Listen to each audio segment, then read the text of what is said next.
बन गई बात, टल सकता है अमेरिका में कृत संकट। हाउस स्पीकर कर्ज सीमा बढ़ाने के लिए राजी, सदन में बिल जल्द। AP Washington. अमेरिका पर छाए कर्ज संकट के बादल छंटने की उम्मीद जगी है। शनिवार देर रात देश की कर्ज लेने की सीमा बढ़ाने पर अमेरिकी राष्ट्रपति जो बाइडन और निचले सदन के स्पीकर केविन मैकार्थी के बीच सैद्धांतिक सहमति बन गई। दोनों संघीय खर्च को सीमित करने और अमेरिका को संभावित चूक से बचाने के लिए समझौते पर तैयार हो गए हैं। अब वार्ताकार पूरी कोशिश में हैं कि तेजी से इस बारे में बिल लाया जाए ताकि 5 जून से पहले उसे उच्च सदन सेनेट से भी मंजूर कराया जा सके। मैकार्थी का कहना है कि निचला सदन बिल पर बुधवार को वोट करेगा ताकि सेनेट को भी इस पर गौर करने के लिए वक्त मिल जाए। बता दें कि 5 जून की समय सीमा से पहले संसद की मंजूरी के लिए दोनों पक्षों का इस समझौते पर सहमत होना जरूरी है। हालांकि इस समझौते तक पहुंचने के लिए जो रियायतें या शर्तें तय की गई हैं, उससे देश के प्रमुख दलों डेमोक्रेट और रिपब्लिकन दोनों के ही नाराज होने का खतरा है। वार्ताकारों ने रिपब्लिकन की खाद्य टिकट के प्राप्तकर्ताओं के लिए काम की बढ़ती जरूरतों पर सहमति जताई है। बाइडन मैकार्थी में बनी ये सहमति, गैर रक्षा खर्च को वित्त वर्ष 2024 में नहीं बढ़ाया जाएगा, अगले साल भी इसे 1% ही बढ़ाया जाएगा। साथ ही 2024 के राष्ट्रपति चुनाव के बाद कर्ज सीमा में 10 साल के लिए बढ़ोतरी की जाए। 2024 के लिए बाइडन के बजट प्रस्ताव में बुजुर्गों को जो मेडिकल केयर देने हैं, उसके लिए पूरी इसमें जहरीले पदार्थ खतरों से की बात कही गई फंडिंग दी जाएगी, या पर्यावरणीय जूझने पर मेडिकल केयर का राष्ट्रपति बाइडन भी प्रस्ताव है।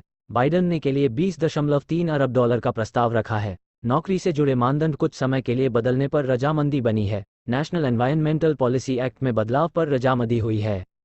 इस एक्ट के तहत पर्यावरणीय समीक्षा करने के लिए एक एजेंसी बनाने की बात कही गई है। बाइडन स्टूडेंट लोन लेने वालों का कर्ज माफ करना चाहते थे, हालांकि उस पर दोनों बात नहीं बन सकी है। हाउस स्पीकर मैकार्थी, जिस पर डेमोक्रेट ने हंगामा खड़ा किया है। मैकार्थी ने शनिवार रात कहा कि डेमोक्रेट समझौता राष्ट्रपति और रिपब्लिकन स्पीकर दोनों के बीच शनिवार शाम फोन पर बातचीत के बाद समझौते के लिए सहमति बनी है। वहीं बाइडन ने शनिवार रात बयान के लोगों के लिए एक अच्छी खबर बताते में कहा, इस करार तक पहुंचने के लिए करना पड़ा है। इसका मतलब है कि हर किसी को वह नहीं मिलेगा जो चाहता है। बाइडन ने इस समझौते को अमेरिका क्या है कर्ज सीमा विवाद। अमेरिका सरकार कानूनी रूप से अपने खर्चों और दायित्वों को पूरा करने के लिए कर्ज लेती है।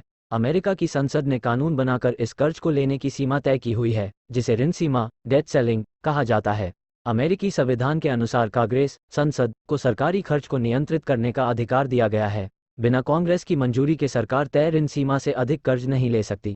अमेरिका की प्रतिनिधि सभा में विपक्षी रिपब्लिकन पार्टी का बहुमत है। रिपब्लिकन के सांसद ऋण सीमा को बढ़ाने के पक्ष में नहीं थे। जल्द समझौता नहीं होता तो अमेरिका का खजाना खाली हो सकता था, जिससे असंख्य नौकरियों पर खतरा बना हुआ था। वे कहा कि इससे देश एक ऐसी चूक से बच सकता है जो उसे आर्थिक मंदी में ले जा सकती थी। साथ ही समझौता नहीं होने पर सेवानिवृत्ति खाते प्रभावित होते और लाखों की संख्या में लोगों को नौकरी गंवानी पड़ती।